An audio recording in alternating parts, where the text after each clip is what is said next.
Oke, pertanyaan terakhir, Ya. silakan dari Pak Tifal.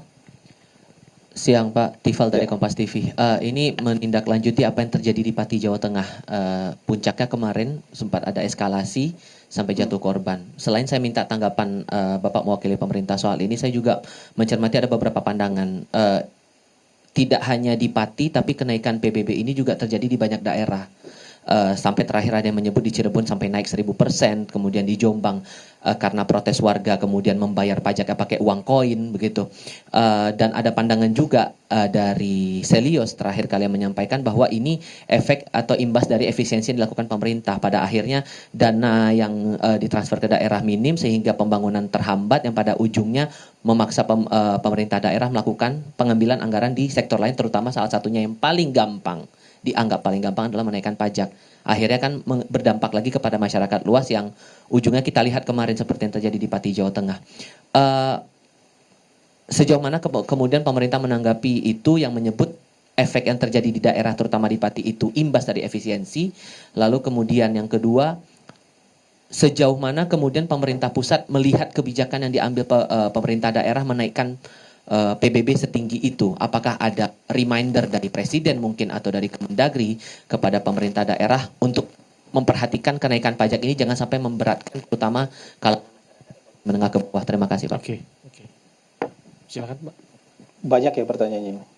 Satu pertanyaan tapi banyak. Begini, yang pertama, untuk kejadian yang di Pati, kami berharap ini bisa diselesaikan dengan baik. Semua pihak bisa berdialog, bertemu dengan kepala dingin, dengan pikiran hati yang tenang untuk bisa menyelesaikan persoalan ini dengan baik. Karena kalau misalnya ketertiban umum terganggu, tentu kepentingan masyarakat secara umum juga nanti akan terganggu. Nah, kalau mengenai tuduhan bahwa hal-hal yang dilakukan oleh beberapa pemerintah daerah ini terkait dengan kebijakan efisiensi, kami menganggap ini sebuah tanggapan yang prematur.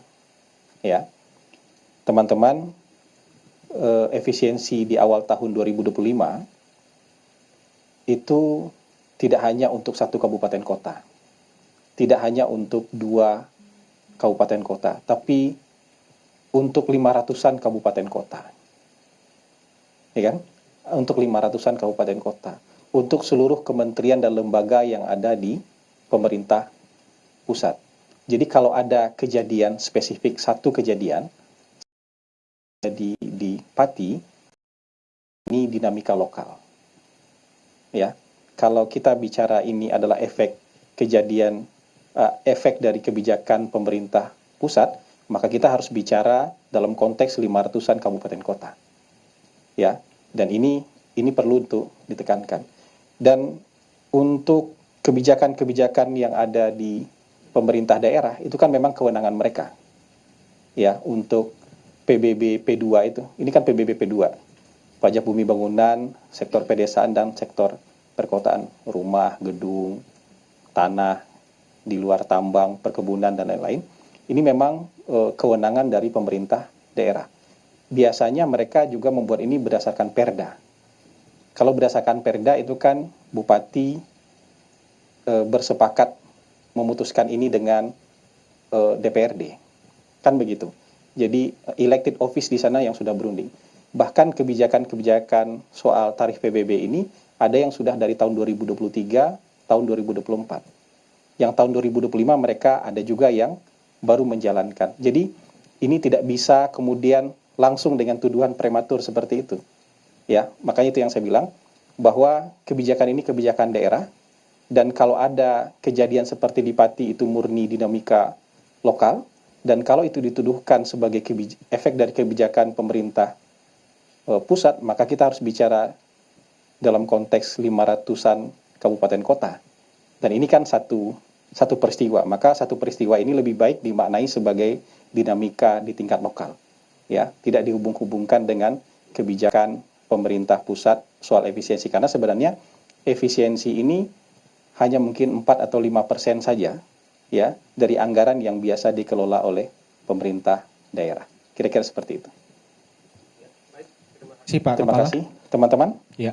atas kehadirannya. Semoga bermanfaat buat teman-teman media, bermanfaat juga buat publik. Assalamualaikum warahmatullahi wabarakatuh.